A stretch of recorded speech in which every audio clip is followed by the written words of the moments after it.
Alors, dans cette vidéo, nous allons voir la deuxième partie de l'exercice 1 du sujet de bac Amérique du Nord de 2022 sur les probabilités. Dans la première partie, on avait calculé différentes probabilités, notamment avec la formule des probabilités totales, et on avait rempli deux arbres de probabilités, l'un concernant les événements A1, A2 et B1, B2, et après on avait fait avec les événements AN, BN et AN plus 1 et BN plus 1. Je rappelle rapidement l'énoncé, parce qu'ici il va falloir interpréter les résultats par rapport à l'énoncé. On a deux points de location du A et B, donc on a une société qui loue des vélos, et puis ces vélos peuvent être disponibles soit au point A, soit au point B. Si le vélo se trouve au point le matin, la probabilité qu'il soit au point A le matin suivant est égale à 0,84, c'est pour ça qu'ici de AN à N plus 1 on avait 0,84, et pareil pour B, c'était la même chose avec 0,76, pour ça que dans l'arbre on avait du 0,76. Sachant qu'on note AN, le vélo se trouve au point A le nème matin, et pareil pour BN, c'est le vélo se trouve au point B le nème matin. On notait également petit an la probabilité de l'événement AN, et donc on avait réussi à trouver que l'arbre de probabilité par rapport aux événements AN, BN et AN plus 1, BN plus 1, c'était le suivant. Donc on a ici AN, et donc 1 moins AN, et puis les probabilités comme j'ai dit ici. Et on nous demande maintenant de justifier que pour tout n supérieur ou égal à 1, AN plus 1 est égal à 0,6 AN plus 0,24. Et bien pour faire cette question, il faut encore une fois traduire l'énoncé sous forme mathématique. C'est ce qu'on avait vu dans la première partie. Dans la première partie, on avait uniquement des questions sous forme de phrases, sauf qu'on nous demandait de faire des calculs. Alors, des calculs sans égalité, c'est très compliqué. Donc il faut d'abord toujours traduire l'énoncé sous forme d'égalité, c'est-à-dire de mathématiques. Alors ici, on va dire, on a déjà une égalité, c'est AN plus 1 égale quelque chose. Et bien justement, on va partir de AN plus 1 pour voir à quoi ça correspond. Parce que ici, c'est pas calculer la probabilité de quelque chose, c'est calculer AN plus 1. À quoi correspond AN plus 1 ? Ça correspond à P de AN plus 1, puisque par définition, AN, c'était la probabilité de l'événement AN, et donc AN plus 1, c'est la probabilité de l'événement AN plus 1. Donc déjà, ça c'est la première étape, c'est de traduire l'énoncé qui était AN et la probabilité de l'événement AN, sous forme de phrase, en AN est égal à P de grand AN plus 1, ça c'est l'égalité. Maintenant, comment fait-on pour calculer P de n plus 1 ? Parce que P de n plus 1, il est à deux endroits différents. Il est ici et là. Et donc là, on voit que le n plus 1 est à deux endroits différents. Et donc, on va utiliser la formule des probabilités totales, puisqu'il est au niveau du deuxième étage de l'arbre. Et donc, ça va être exactement la même méthode que ce qu'on avait fait dans la première vidéo, où on avait A1, B1, et puis ici, c'était A2, B2. Et comment chercher la probabilité de l'événement A2, qui était là et là ? Eh bien, on utilisait la formule des probabilités totales, en utilisant le fait que A1, B1 est former une partition de l'univers. Là, ça va être la même chose, sauf que ici, c'est AN et BN qui forment une partition de l'univers, et donc la phrase de rédaction sera la même, à savoir que AN et BN forment une partition de l'univers, c'est-à-dire que j'ai soit AN, soit BN, et j'ai pas d'autre choix, et je peux pas avoir les deux en même temps. Donc, d'après la formule des probabilités totales, d'après la formule des probabilités, je vais l'abréger en proba, ce sera plus rapide, des probas totales, nous avons le résultat suivant. Alors je vais l'écrire ici, puisque ce sera, parce qu'en dessous, j'ai pas forcément la place.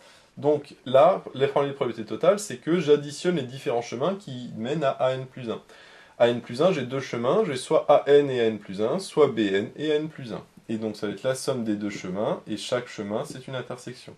C'est-à-dire que j'ai AN et AN plus 1, donc AN inter AN plus 1, ou c'est un plus. Là, cette fois-ci, BN et AN plus 1, donc ça fait BN inter AN plus 1. Donc ça, c'est tout simplement l'application des probabilités totales. Je vais continuer le calcul en dessous, j'ai plus besoin de la petite phrase de justification.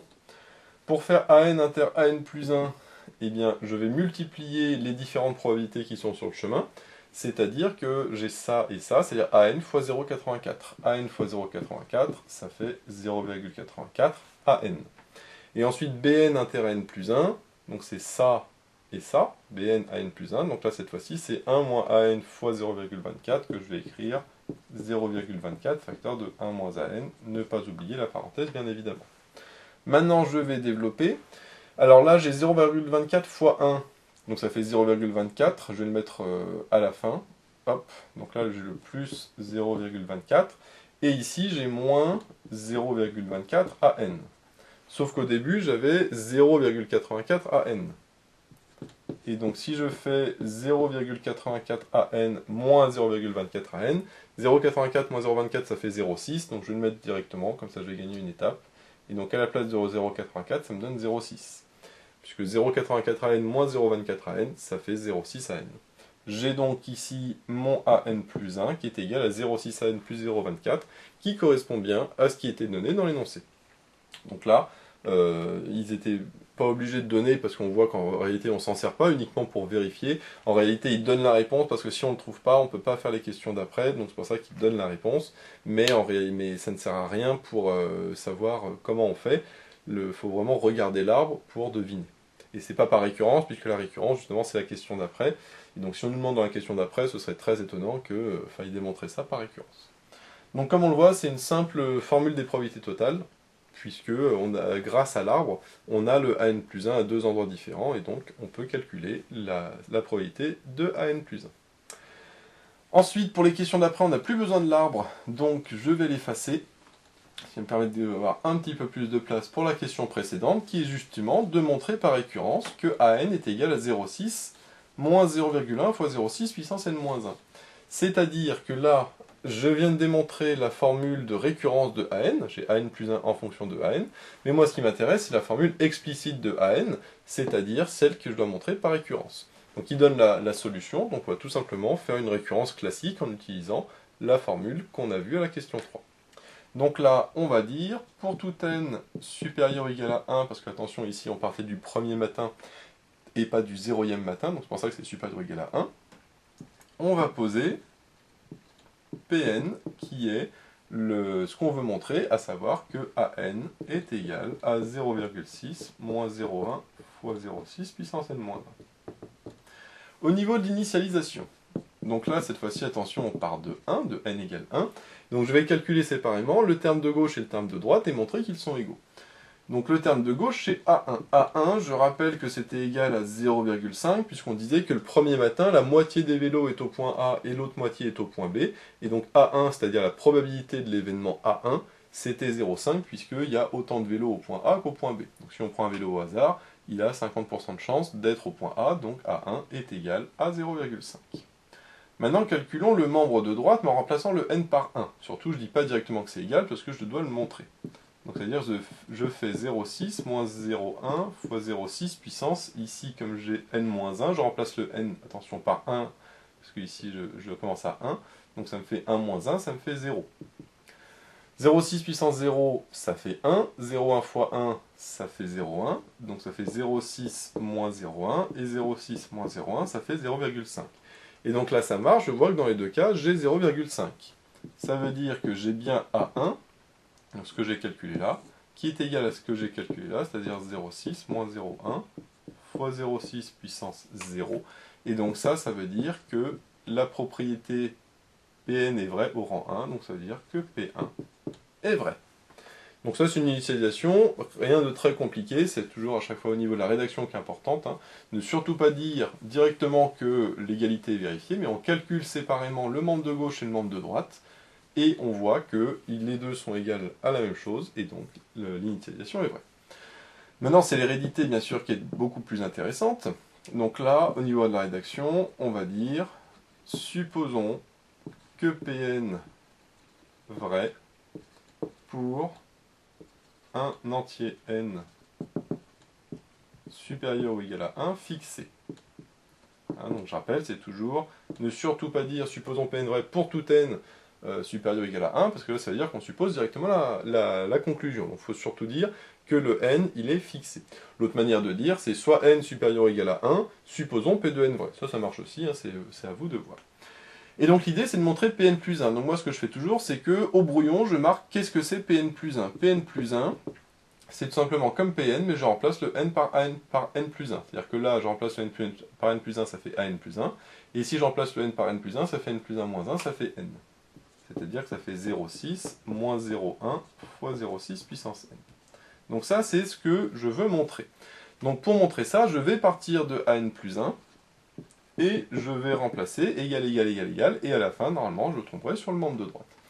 Alors, an plus 1, par quoi je vais le remplacer? Eh bien, par l'expression que j'ai trouvée à la question précédente.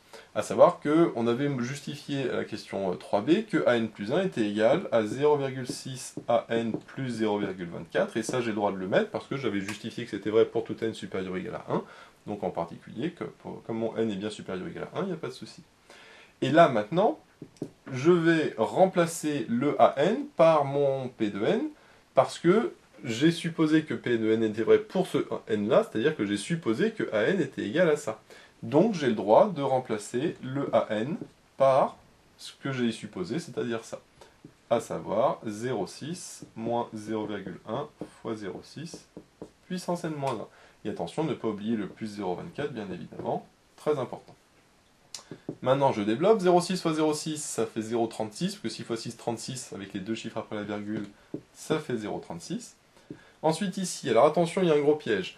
C'est 0,6 fois moins 0,1 fois 0,6 puissance n moins 1. On pourrait être tenté de faire 0,6 fois 0,1. Et on a le droit, ça ferait 0,06. Pas de problème. Sauf qu'il ne faut pas oublier que moi, à la fin, je vais arriver à ça. C'est-à-dire qu'on voit que le 0,1, je veux le garder. Par contre, je veux du 0,6 puissance n. Et ça tombe bien parce que j'ai 0,6 fois 0,6 puissance n moins 1. Et 0,6 fois 0,6 puissance n moins 1, ça fait 0,6 puissance n. Donc là, quand je développe le 0,6 avec ça, le 0,6, je ne le regroupe pas avec le 0,1, mais avec le 0,6 puissance n moins 1. Donc c'est-à-dire que le 0,1, je le laisse. Et 0,6 fois 0,6 puissance n moins 1, ça fait 0,6 puissance n. Et enfin, le plus 0,24 qui est là. Maintenant, 0,36 et 0,24, bah ça fait 0,6. Donc ça me donne 0,6 moins 0,1 fois 0,6 puissance n. Et là, qu'est-ce que je retrouve comme par hasard? L'expression que je souhaitais de Pn plus 1. Donc là, je peux l'effacer parce que ça, c'était mon brouillon. Maintenant, je réécris à gauche an plus 1. Et donc j'ai an plus 1 qui vaut 0,6 moins 0,1 fois 0,6 puissance n qui correspond bien à Pn plus 1. Et donc ça veut dire que Pn plus 1 est vrai. Donc la propriété est vraie au rang n plus 1. Maintenant, je vais faire la conclusion de la récurrence, parce que là, j'ai fait la conclusion de l'hérédité, mais maintenant, il faut conclure la récurrence. Alors, il y a différentes manières de conclure, hein, ça c'est une rédaction que je vais vous proposer. On peut dire que Pn est vrai au rang 1, c'est-à-dire que P1 est vrai finalement, donc au rang 1, et est héréditaire à partir de ce rang, parce qu'on a vu que la propriété Pn plus 1 est vrai si Pn est vrai, donc c'est-à-dire que Pn est bien héréditaire à partir de ce rang, parce qu'on a supposé que c'était vrai pour n supérieur ou égal à 1. Donc, d'après l'axiome de récurrence, on peut l'écrire, ou d'après le principe de récurrence, on peut écrire d'après l'axiome de récurrence.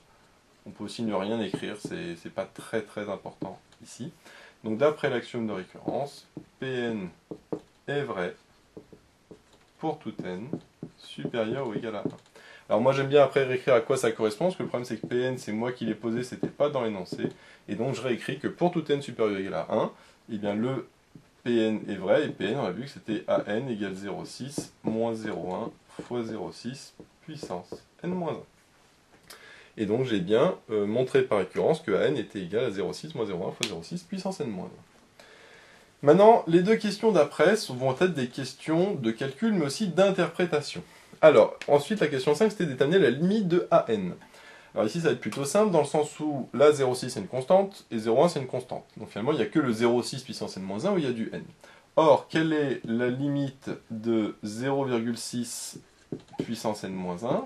Eh bien, 0,6 puissance n-1, quand n tend vers plus l'infini, je sais que ça, c'est une suite géométrique du style q puissance n. Alors, puissance n ou n-1, c'est pas très important, puisque 0,6 puissance n-1, je peux très bien écrire que c'est 0,6 puissance n divisé par 0,6 puissance 1, qui est une constante, donc à ce moment-là, pas de problème. Donc c'est-à-dire que puissance n ou n-1, ça ne change rien. Et quelle est la règle de la limite de q puissance n? Eh bien, je sais que si q est strictement compris entre moins 1 et 1, la limite c'est 0. Or là, le 0,6 est strictement compris entre moins 1 et 1, donc j'en déduis que la limite de 0,6 puissance n-1, c'est égal à 0. Ça c'est vraiment à connaître par cœur, parce que c'est le cas le plus fréquent, quand q est compris entre moins 1 et 1, la limite de q puissance n, ou n-1, ou n plus 1, etc., c'est 0. Donc finalement, ça va tendre vers 0. Donc 0,1 fois 0, bah, ça fera 0. Et après, donc ça fera 0,6 moins 0. Et 0,6 moins 0, ça fait 0,6. Et donc, on en déduit directement, je vais le mettre directement parce que ici c'est simple, que la limite de an est égale à 0,6, bien sûr, quand le n tend vers plus l'infini, puisque c'est une suite. Donc là, si on veut préciser un petit peu plus, hein, après on peut dire que moins 0,1 fois ça, ça fait 0, et donc 0,6 moins tout ça, ça fait 0. Là, je l'ai mis directement, parce que c'est plutôt simple. Alors surtout, maintenant, on nous demande d'interpréter le résultat par rapport au contexte de l'énoncé. Alors ce qui est important, c'est déjà de voir à quoi correspond ce AN. AN, on a dit que c'est la probabilité de l'événement grand AN qui correspond au fait que le vélo se trouve au point N le nème matin.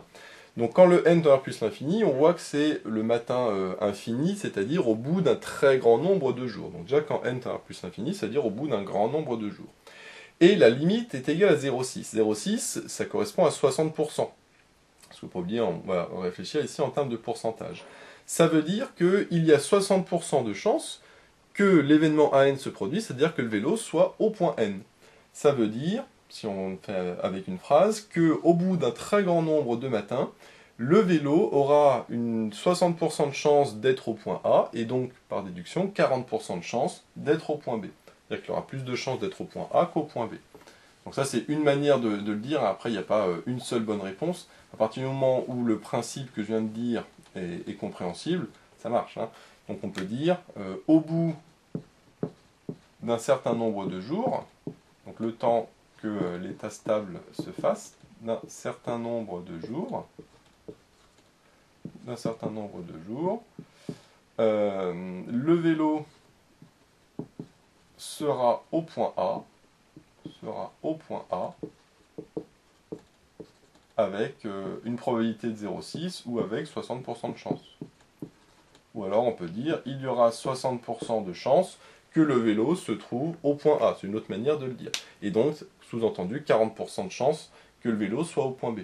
Ce qu'on peut dire aussi, c'est en termes de pourcentage, c'est-à-dire que, grosso modo, 60% des vélos seront au point A et 40% des vélos seront au point B. Donc si on a le stand A et ici le stand B, donc au début on avait vu qu'il y avait 50% des vélos dans chaque point, donc ça c'était au début, hein, la moitié dans chaque point, et bien au bout d'un très grand nombre de jours, il y a cette fois-ci, donc à chaque fois le nombre de vélos change hein, bien évidemment, mais en moyenne il y aura 60% des vélos qui seront là, et 40% des vélos qui seront en B, donc c'est-à-dire 0,6 et 0,4. Mais attention bien sûr au bout d'un grand nombre de jours, hein, le temps que l'état stationnaire se fasse, puisque là c'est quand le n tend vers l'infini.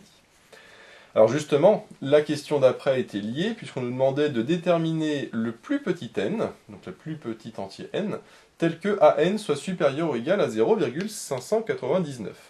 An, on l'a déterminé avant, donc on va résoudre ça supérieur à 0,599.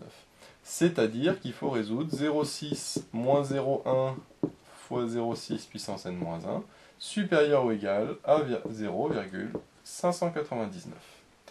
Je vais d'abord passer le 0,6 à droite, donc ça me fait moins 0,1 fois 0,6 puissance n-1, supérieur ou égal, alors je vais le faire directement, j'ai mis un 9 en trop, 0,599 moins 0,6, donc ça fait moins 0,001.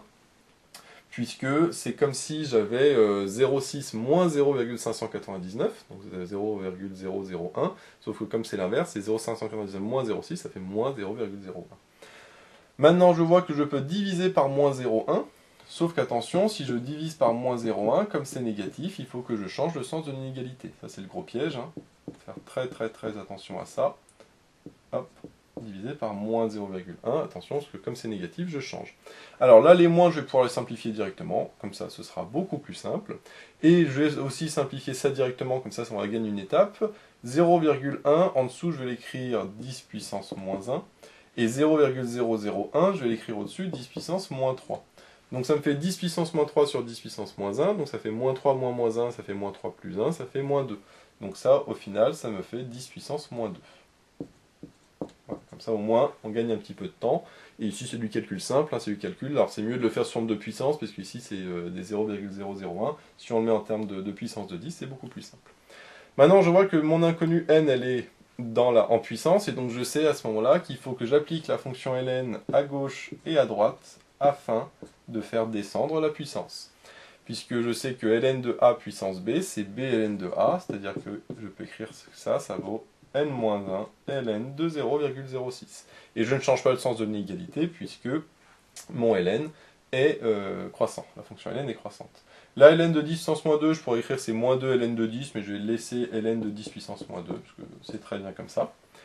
Et là, comme j'isole mon n, je passe le ln de 0,6 à droite, sauf qu'attention, 0,6 c'est inférieur à 1. Donc je sais que ln de quelque chose plus petit que 1, c'est négatif. Donc attention, il faut rechanger le sens de l'inégalité. Donc ça c'est un gros piège aussi, dans lequel souvent les élèves tombent, parce qu'ils disent bah, ln de 0,6 c'est positif, il n'y a pas de moins.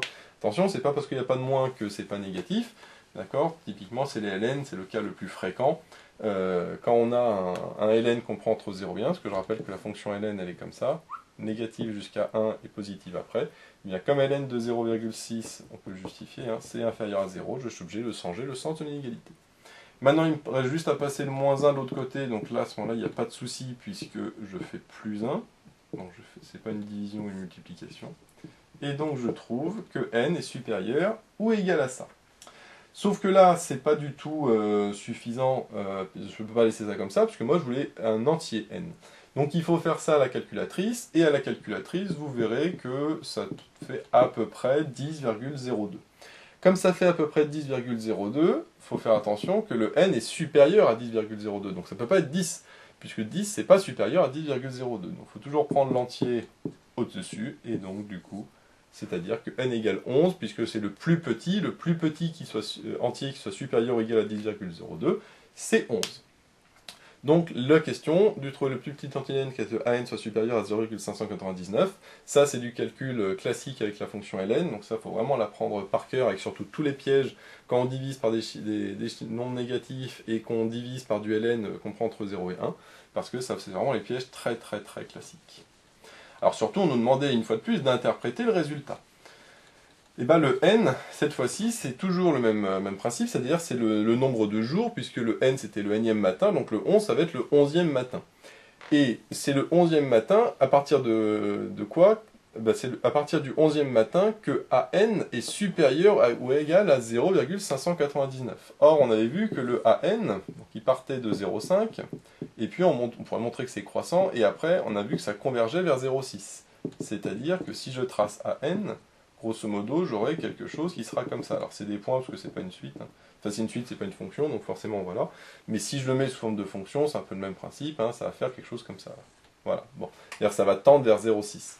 Mais à partir de n égale 11, là j'ai mon an qui est supérieur à 0,599, c'est-à-dire quasiment 0,6. Voilà.